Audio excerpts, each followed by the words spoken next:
অধিকাংশ মানুষকে এমন দায়িত্ব পালন করতে দেখা যায় ও বিষয়ে কোনোদিনের পড়াশোনা নেই, দক্ষতা নেই, প্রশিক্ষণ নেই, আন্দাজে ওই কাজে হাত দিয়ে তার 12টা বাজায় আরো বেশি।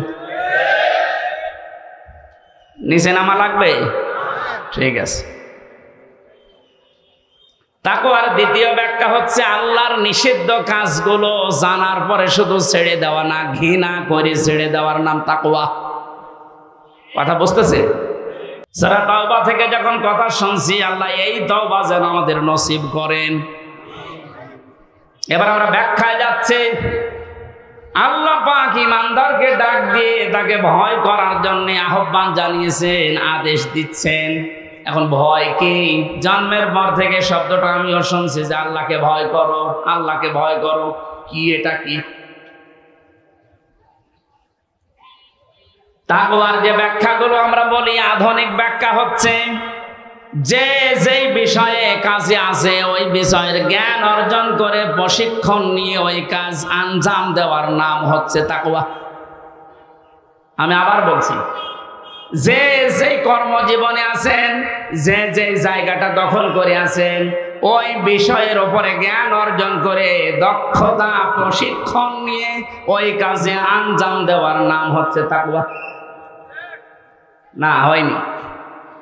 তাকওয়া মানে শুধু আমার মতো জুব্বা গায়ে দিয়ে, বড় পাগড়ি গলায় নিয়ে, হাতে তসবিহ নিয়ে শুধু সুবহানাল্লাহ সুবহানাল্লাহ বলা না।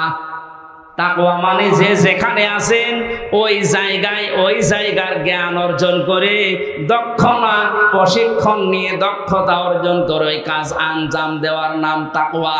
এটা যদি আজ বাংলাদেশে থাকতো আমরা অনেক উপরে চলে যেতাম।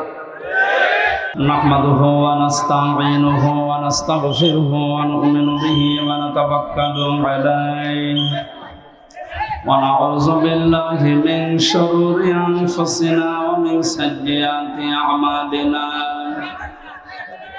মান ইয়াহদিহিল্লাহু ফালা মুদিল্লা লাহু ওয়া মান ইউদ্লিল ফালা হাদিয়া লাহু। ونشهد أن لا إله إلا الله وحده لا شريك له وأشهد أن محمدا عبده ورسوله الذي أرسله بالحق بشيرا ونذيرا وداعيا إلى الله بإذنه وسراجا منيرا. فقد قال الله تعالى في كلامه المجيد وبرهانه التوحيد: أعوذ بالله من الشيطان الرجيم.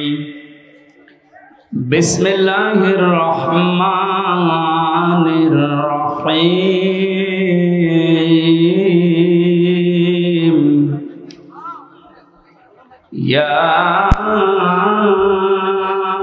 أيها الذين آمنوا اتقوا الله وكونوا مع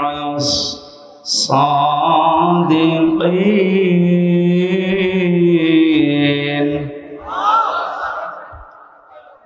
اتقوا الله وكونوا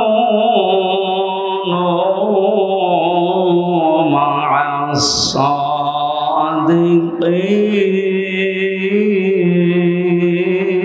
الصادقين. صدقت يا ربنا.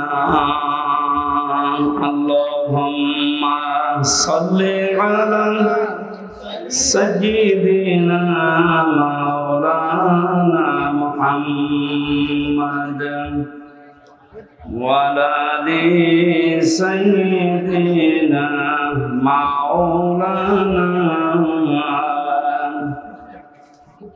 প্রশাসনের ভাইরা, প্রাণ প্রিয় বগুড়াবাসী, দল মত নির্বিশেষে কোরআনের এই অনুষ্ঠানে আখিরাতের পুঁজি তৈরি করার জন্য যারা এসেছি বলেন আলহামদুলিল্লাহ। বিশ্বনবী জানিয়েছেন কোরআনে কারিমের জন্য যে সময়টুকু মানুষ দুনিয়ায় ব্যয় করবে, মরণের পরে ওই সময়ের ওই সম্পদের হিসাব আল্লাহ নেবেন না। এই হাদিস অনুযায়ী আমরা যদি আমল করতে পারি, আমাদের জীবন, আমাদের সম্পদ, দুনিয়াতে যতটুকু পেয়েছি এটা যেন কোরআনের পেছনে ব্যয় হয়। বিশ্বনবী বলেন, মান ক্বারাআল কুরআনা ফাস্তাযহারাহু ফাহাল্লা হালালাহু ওয়া হাররামা হারামাহু আদখালাহুল্লাহুল জান্নাহ ওয়া শাফাআহু ফি আশারাতিন মিন আহলি বাইতিহি কুল্লুহুম ক্বাদ ওয়াজাবাত লাহুন নার। ইবনে মাজাহ শরীফের হাদিস। অনেক আলেম এখানে বসে আছে, শব্দের দিকে খেয়াল করেন। আল্লাহ পাক বলেন, বিশ্বনবী মুহাম্মদ রাসূলুল্লাহ আমাদেরকে জানিয়েছেন এটা, মান ক্বারাআল কুরআনা, যে ব্যক্তি আল্লাহর এই কোরআন পড়ে। কোরআন পড়া বলতে আমরা চারটা বিষয় বুঝি। শুদ্ধ করে পড়া, এর মর্ম মানে বোঝা, এর উপর নিজের জীবনকে সেট করা, আর এইটা মানুষকে মানার মতো পরিবেশ তৈরি করে দেওয়া। কোরআন পড়া বলতে কয়টা বিষয় পেলাম? আপনি এবার মিলান তো, আপনি আসলে কোরআন পড়েন কিনা। মাহফিলের সভাপতি, প্রধান অতিথি সহ যারা এসেছি, যদি জিজ্ঞাসা করেন কোরআন পড়েন, এক বাক্যে আমরা বলবো হ্যাঁ আমরা কোরআন পড়ি। করা শব্দটার ব্যাখ্যা নবীজি বলেন, পড়া কোরআনে তিনটা শব্দ আল্লাহ দিয়েছেন, কোরআন পড়ো। এ ব্যাপারে কয়টা? এটা ক্লাস চলছে এখন, জবাব দেবেন ছাত্রের মতো। এটা স্কুল এবং কলেজ না। এখানে যারা আছেন অন্তত শিক্ষিত মানুষগুলো ছাত্রের মতো জবাব দেবে। তালাওয়া, তিনটা শব্দ আছে কোরআন পড়ার ব্যাপারে। তিনটার ব্যাখ্যা হচ্ছে, কেউ যদি কোনো বিষয় পড়তে চায় সে যেন শুদ্ধ করে পড়ে। কি করে? অশুদ্ধ পড়লে অর্থ পাল্টিয়ে যাবে। এখানে অনেক মানুষ এমন বসে আছে, নামাজে দাঁড়ালে পড়ে ইযা জাআ নাসরুল্লাহি ওয়াল ফাত। হয়েছে? হয়। এখানে সোয়াদ আছে, নাসর মানে সাহায্য, আর নুন সিন র নাসর মানে ঈগল পাখি। আপনি যদি মুখটা গোল করে শুদ্ধ করে উচ্চারণ না করেন, অর্থ আকাশ পাতাল পাল্টিয়ে যাবে। আল্লাহ পাক বলেন, ইযা জাআ নাসরুল্লাহি ওয়াল ফাত। হে নবী, আল্লাহর সাহায্য যখন আসবে আপনি তখন বিজয় দেখতে পাবেন। যদি মুখটা গোল না করে সিন দিয়ে উচ্চারণ করেন, অর্থ হয়ে যাচ্ছে, হে নবী, যখন শকুন আসবে, ঈগল পাখি আসবে, তখন আপনি বিজয় পাবেন। হয়েছে? এখানে শুধু কোরআন শরীফ না, দুনিয়ার যে কোনো বিষয় কেউ যদি পড়তে চায়, এর হক আদায় করে সঠিকভাবে, চারটা বিষয় তাকে মানা লাগবে। এক নম্বরে ওটা পড়া লাগবে শুদ্ধ করে। কি করে? এটা তো আমি বানালাম নাকি? কোরআনে কারীম জানিয়েছে, ওয়ারাত্তিলিল কুরআনা তারতিলা।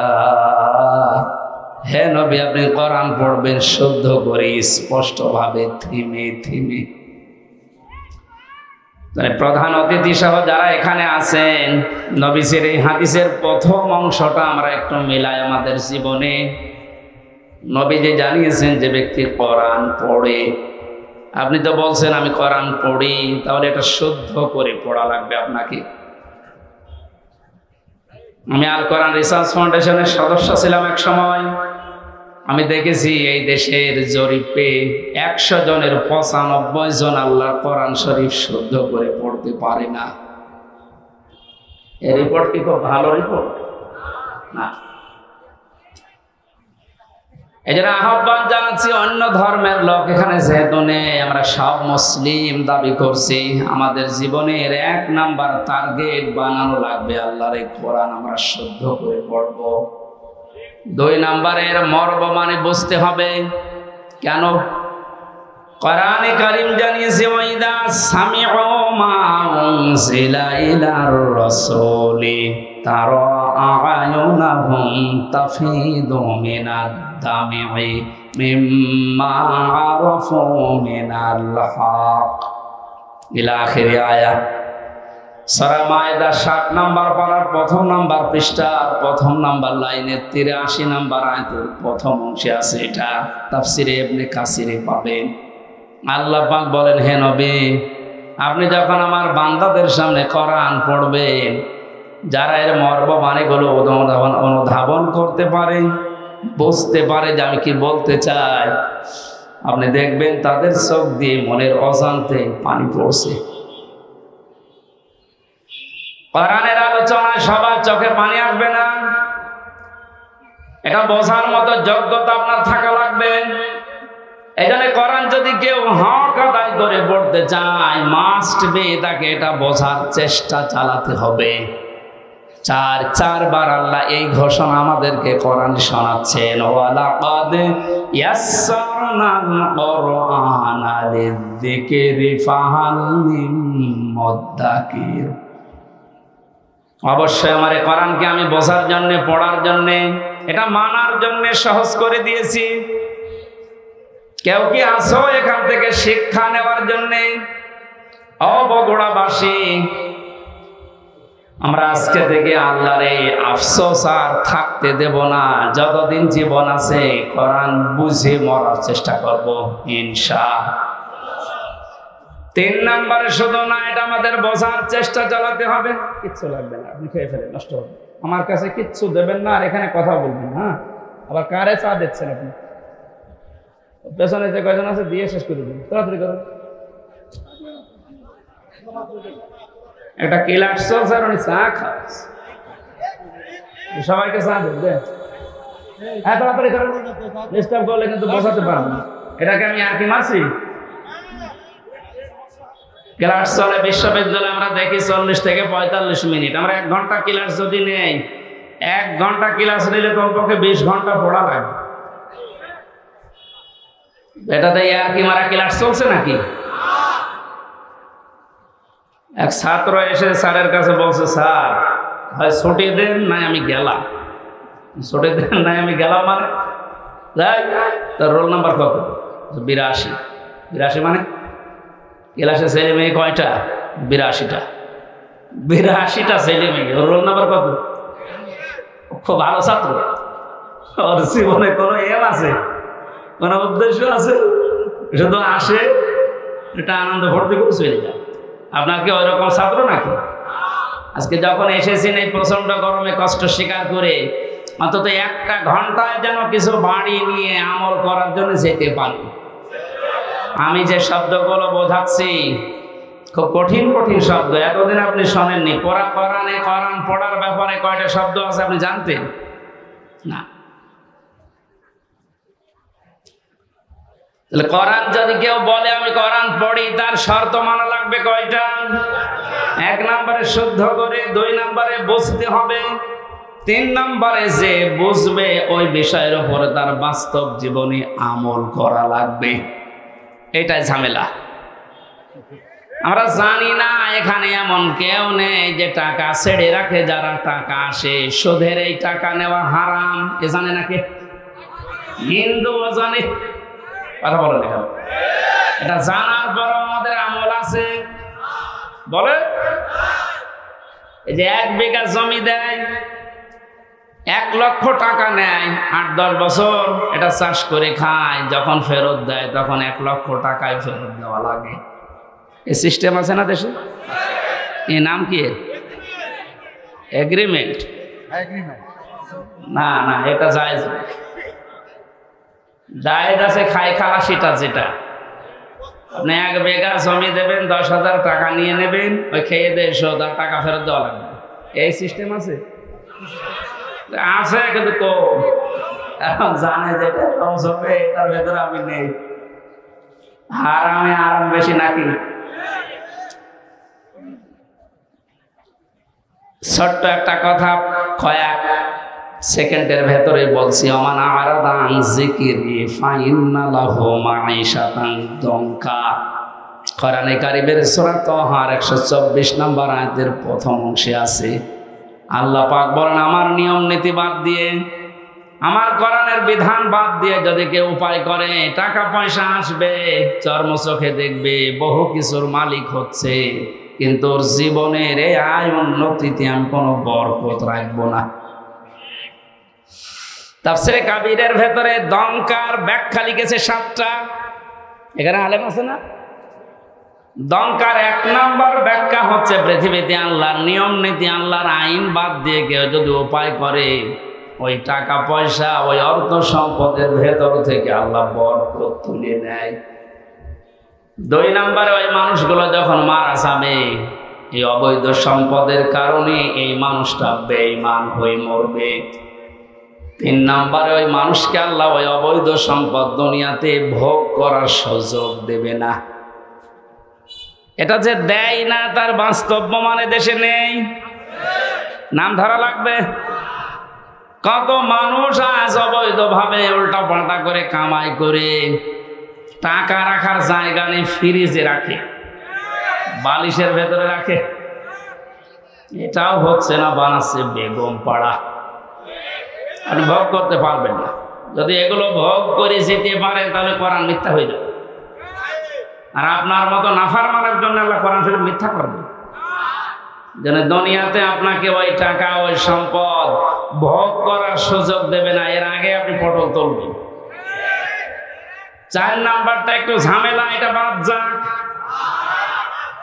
যারা আল্লাহর নিয়ম নীতি বাদ দিয়ে উপায় করেন সুদ, ঘুষ, মানুষের উপরে জুলুম করে, ফাঁকি দিয়ে, অন্যায় ভাবে যেভাবে উপায় করছেন, আপনার মরণে দৃষ্টান্ত সৃষ্টি হবে দুনিয়ায়। পৃথিবী সাক্ষী হয়ে থাকবে আপনার মরণে। এটাও বেশি বলে ফেললাম নাকি? আপনাকে মনে করছেন আমি সব বানালাম একটা একটা করে? না, যেগুলো বলছি সব আমি পড়িয়ে এসেছি। অবৈধ ইনকামের মানুষকে আল্লাহ দৃষ্টান্ত করে রাখে দুনিয়াতে, তার মরণকে ইতিহাস বানিয়ে রাখে। আপনি এমনি টের পেয়েছেন, আমি জানি।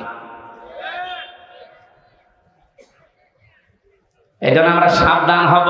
জানি সবাই এটা হারাম, কোরআন থেকে হাদিস থেকে পড়েছি, জানার পরও যে লোকটা মানে না, ওর কোরআন পড়া হয়নি। 4 নাম্বারটা, এটা সবচাইতে বড় ঝামেলা এবং কঠিন। নবীজি বলেন, কেউ যদি কোরআন পড়ে এ কথা বলে, সে শুদ্ধ করে পড়বে, সে ওইটা বোঝার চেষ্টা চালাবে, নিজে মানবে, এবং এটা মানুষ যেন মানতে পারে সেই ব্যবস্থা করে দেবে। এটা ঝামেলা না? এটা যদি আজ কেউ করতে চায়, সে সবচাইতে বড় বিপদে আছে এই বাংলাদেশে। আমি কোরআন পড়ি, আমি শুদ্ধ করে পড়ি, আমি বুঝি, এবং আমি যতটুকু বুঝি অতটুকু মানার চেষ্টা চালাচ্ছি, অসুবিধা নেই। 4 নাম্বারটা, আমি যতটুকু মানি এটা মানুষ যেন মানতে পারে, ওই ব্যবস্থা আমি করে দিতে চাই। এটা কোরআন পড়ার 4 নাম্বার শর্ত। এই কথা বলছেন? 4 নাম্বারটা কি সহজ না কঠিন?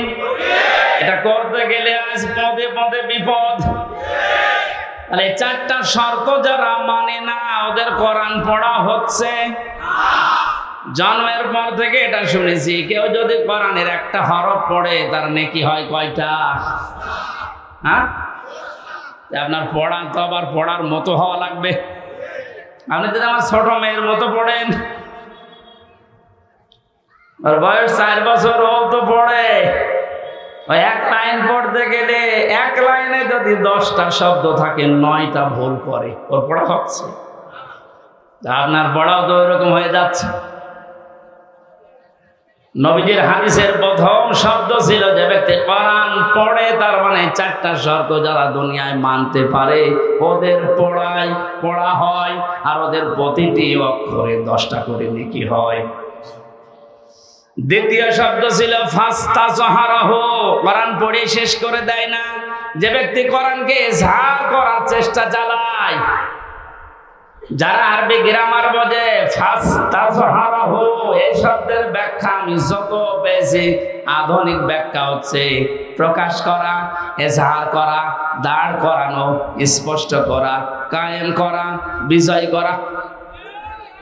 কোরআন যারা পড়বে ওই চারটা হক অনুযায়ী এবং কোরআনকে বিজয়ী করার জন্য যারা চেষ্টা চালাবে, এই সংখ্যা বাংলাদেশে কম না বেশি? কম।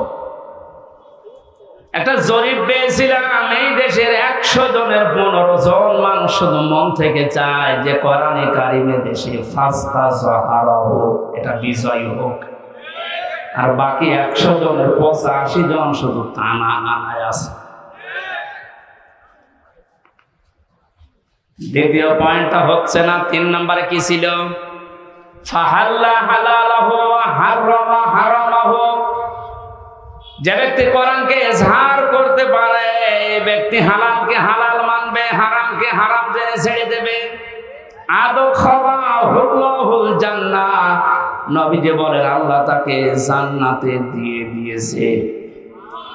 না জান্নাতে দেবে? হ্যাঁ, দিয়ে দিয়েছে। শব্দটার দিকে আমি খেয়াল করে চিন্তা ভাবনা করেছিলাম, নবীজি অতীতের শব্দ বললেন কেন? এটা পাস্ট, এটা মাজি। আদখালা ইউদখিলু, নবীজি মোজারে দিতে পারতেন, মাজি দিলেন, অতীতের পাস্ট দিয়েছেন কেন? তার মানে কোন পরিবার, সমাজ এবং রাষ্ট্রে যদি কোরআন বিজয় থাকে, ওখানে হালালকে হালাল মানা আর হারামকে হারাম জেনে ছেড়ে দেয় সহজ।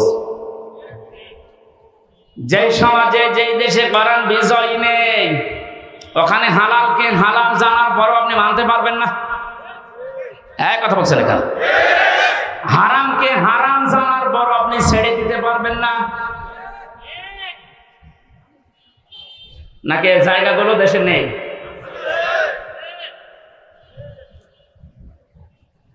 এই জন্য প্রতিটি শব্দের আগে দেখবেন ফা দেওয়া আছে। মান ক্বারাল কুরআনা ফাস্তাজহারাহু ফাহাল্লা হালালাহু, সব ফা দিয়ে আরম্ভ। ফায়ের ব্যাখ্যা আছে। ফা শব্দটা আরবি গ্রামার অনুযায়ী 19টা অর্থে ব্যবহার হয়।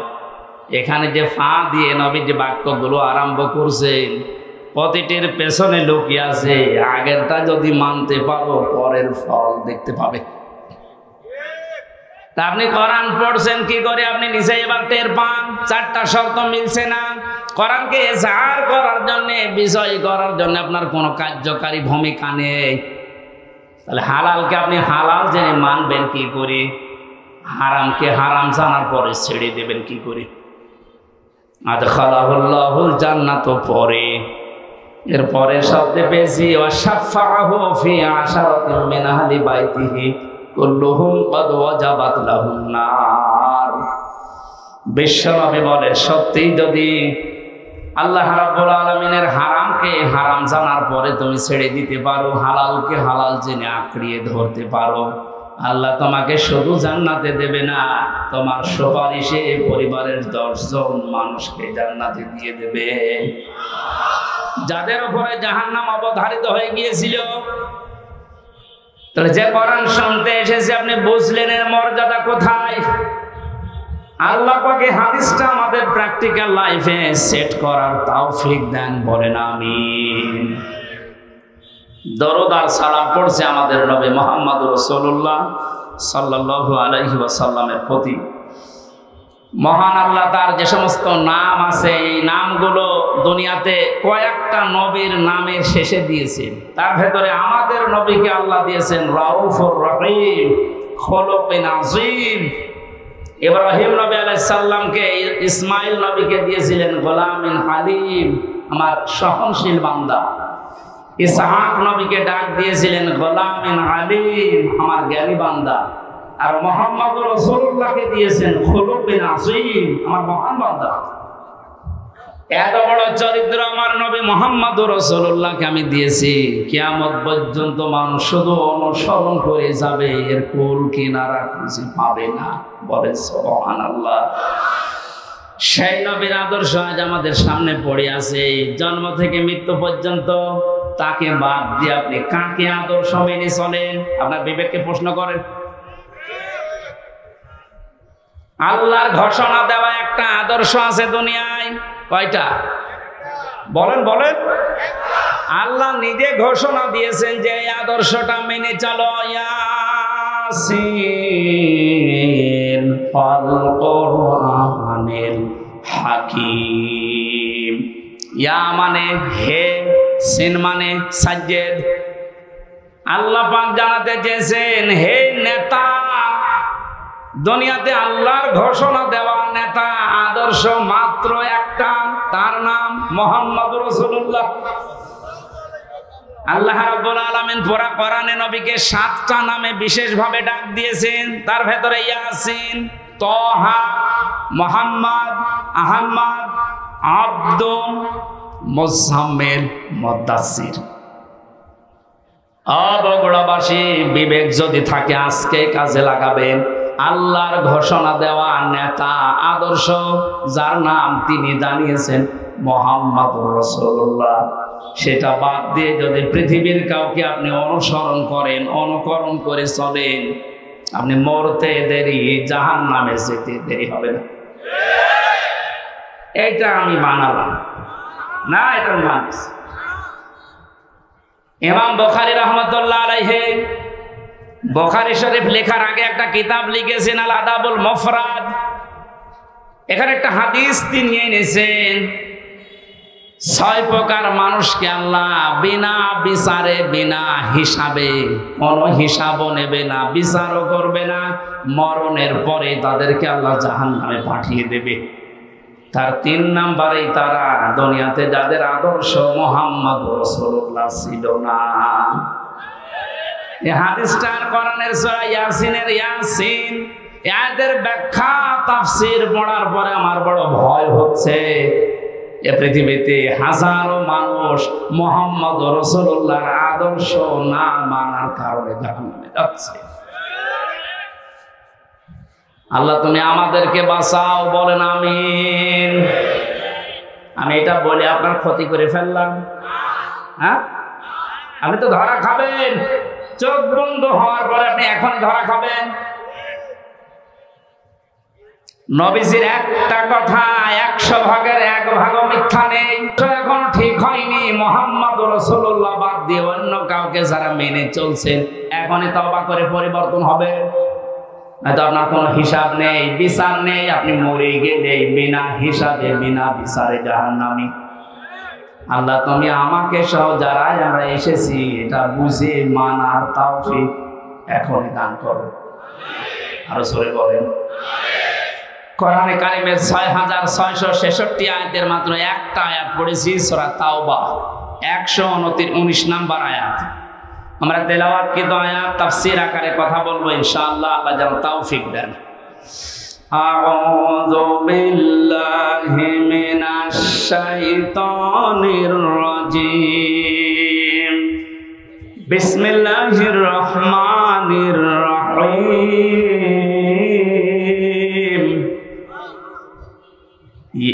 ইয়া আইয়ুহাল্লাযীনা আমানুত্তাকুল্লাহা ওয়া কুনু মা'আস সাদিকিন। আল্লাহর ঘোষণা, ও হে ঈমানদারেরা। আল্লাহ কোন বেঈমানকে ডাক দিয়েছেন এখানে? তাহলে যদি কোনো বেঈমান থাকেন আপনি চলে যান, কারণ এই আয়াত আপনার জন্য না, আপনার জন্য আলাদা আয়াত আছে।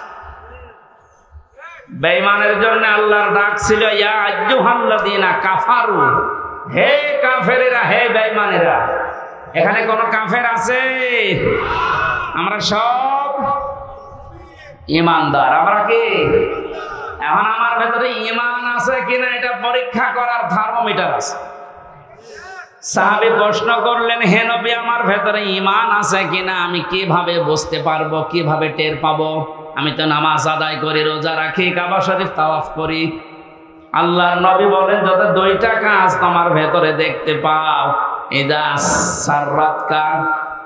সাররাতকা হাসানাতুকা ওয়া সাআতকা সাজ্জিয়াতুকা।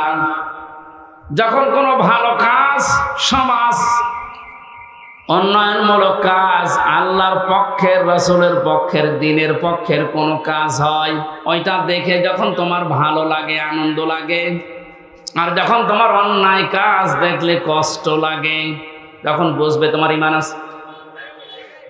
ও বগুড়াবাসী, হাদিসটা সামনে রেখে বলেন তো, বাংলাদেশে ভালো কাজ সবার কাছে ভালো লাগে? না।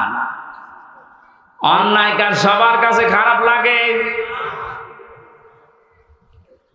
আপনি নিজেই নিজেকে পরিমাপ করতে পারবেন আসলে আপনার ঈমান আছে কিনা। এখন যদি মনে করেন কি আমি শেরপুর মসজিদের সভাপতি, আমার ঈমান নেই, মানে আমি তো শেরপুরের সভাপতি, আর আবু সাহেব ছিল কাবা শরীফের সভাপতি, তার হিসাবে আপনার কোনো খবর আছে? শেরপুর বাংলাদেশে কয়জন চেনে? আর কাবা শরীফ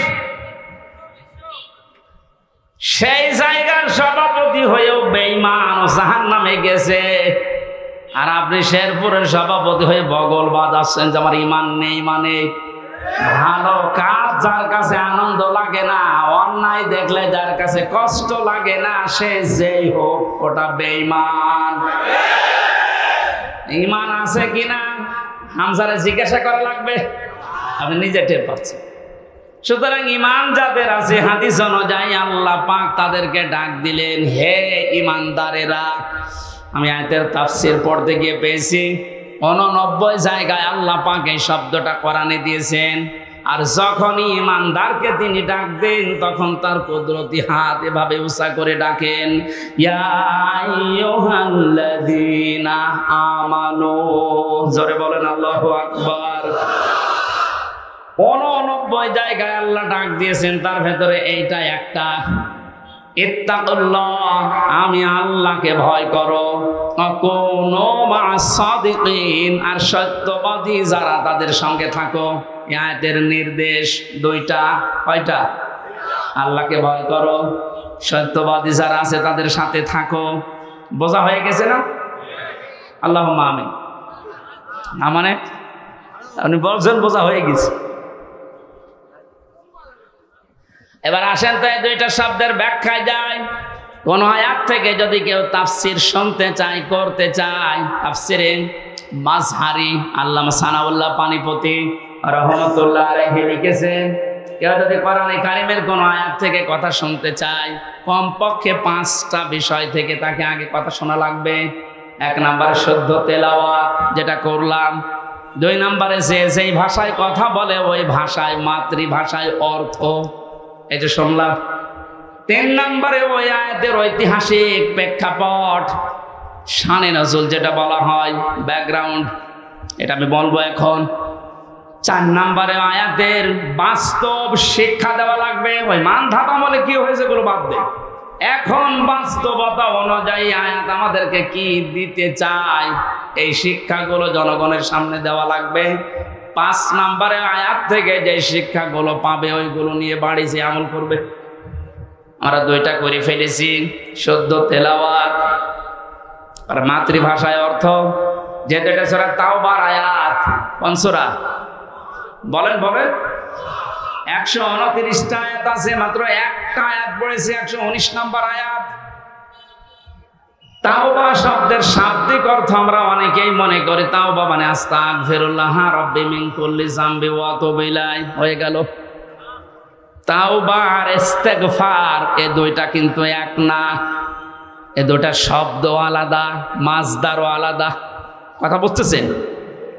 তাওবা আর ইস্তেগফার, কেউ যদি ইস্তেগফার করতে চায় সব সময় আপনি করতে পারবেন, কিন্তু তাওবা আস্তাগফিরুল্লাহ আস্তাগফিরুল্লাহ আস্তাগফিরুল্লাহ বললেই তাওবা হয় না। তাওবা করার জন্য কমপক্ষে মানুষের জীবনে 3টা বিষয় মানা লাগে। ইস্তেগফার আর তাওবার ভেতরে পার্থক্য এই, কোন মানুষ যদি তাওবা করে ওর পেছনের অপরাধগুলো শুধু আল্লাহ মাফ করে দেয় না, ওই পোড়া জায়গাটা আল্লাহ নেকি দিয়ে ভরাট করে দেন। এখানে যারা এসেছি আজকে আমরা শুধু ইস্তেগফার না, তাওবা করার মতো তাওবা করে বাড়ি যাব। পেছনের অপরাধগুলো শুধু যেন মাফ হয়ে না যায়, ওই জায়গাটা যেন আল্লাহ নেকি দিয়ে ভরাট করে দেয়। বলেন আমিন। এক নম্বরে যদি তাওবা কেউ করতে চায় তাকে বলা লাগবে আল্লাহ আমি অপরাধী, আমি। এই স্বীকৃতিটা এই পৃথিবীতে মানুষ দিতে চায় না। দেখবেন এই দেশে হাতে নাতে ধরা পড়ার পর অস্বীকার করে না, না তদন্ত করা লাগবে। তদন্ত 7 দিন সময় দিয়েছে যাদেরকে, ওদেরকে মাল মশলা মেরে ওর মুখ বন্ধ করে দেয়। আপনি যদি সত্যি তাওবা করতে চান সে যে কোনো বিষয়ে, আপনাকে প্রথমে স্বীকৃতি দেওয়া লাগবে ওই অপরাধের জন্য, ওই গুনার জন্য স্বীকার করা লাগবে যে হ্যাঁ আমি এই কাজ করেছি, আমি অপরাধী। এখন প্রশ্ন হচ্ছে আপনি স্বীকার করবেন কার কাছে? না না, আপনি শুনছেন না। অপরাধ করেছেন যার কাছে, স্বীকার করবেন তার কাছে।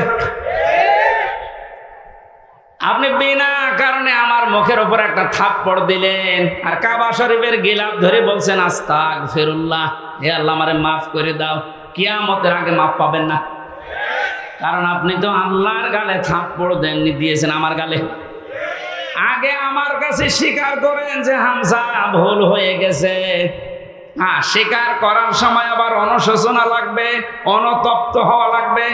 আপনি যদি একেবারে মোড নিয়ে বলেন ওই হামজা মাফ কর, মাফ হবে? আপনার প্রতি রাগ যা ছিল আমার আরো বেড়ে যাবে। আমি আবার বলছি দ্বিতীয় পয়েন্টটা, তাওবা যদি কেউ সত্যি করতে চায় ওই মানুষটা অপরাধ করবে যার কাছে, স্বীকার করবে তার কাছে। আপনি অপরাধ যদি আপনার স্ত্রীর কাছে করে থাকেন অবশ্যই স্বীকার করবেন স্ত্রীর কাছে, এটা কোনো দোষের কিছু না। স্ত্রীর কাছে দোষ করেছে আর শ্বশুরের কাছে বলছে শ্বশুর আমারে মাফ করে দেন, হবে না। বিনা কারণে আপনি আমাকে পুলিশের হাতে তুলে দিলেন, আমি কিছুই জানি না ওই বিষয়ে, আর আপনি মাফ চাচ্ছেন মসজিদে নামাজ পড়ে, কিয়ামতের আগে মাফ পাবেন না। এইটা মনে হয় এই এলাকায় আছে। আমার ভাইরা এই জন্য তাওবা, বিভিন্ন পীরের দরবারে গেলেই বলে তাওবা করো আস্তাগফিরুল্লাহ, এটা তার বাক্য। শর্ত আপনাকে মানা লাগবে, স্বীকৃতি দেওয়া লাগবে যে আল্লাহ আমি অপরাধী, অপরাধ করেছেন যার কাছে, স্বীকার করবেন তার কাছে। 2 নম্বরে অনুতপ্ত হয়ে অনুশোচনা নিয়ে। 3 নম্বরে জীবনে এই কাজ আমি আর কোনোদিন করব না, জীবনের মতো ফিরে আসলাম। এই 3টা শর্ত যদি কেউ মেনে নিতে পারে আল্লাহ পাক বলেন ওর পেছনের অপরাধ শুধু মাফ হবে না, ফাউলাইকা ইউবাদদিলুল্লাহু সাইয়্যাতিহিম হাসানাত। ওর পেছনের পুরা অপরাধ আল্লাহ মাফ করে দিয়ে পুরা জায়গাটা নেকি দিয়ে পাল্টিয়ে দেবেন। বলেন সুবহানাল্লাহ।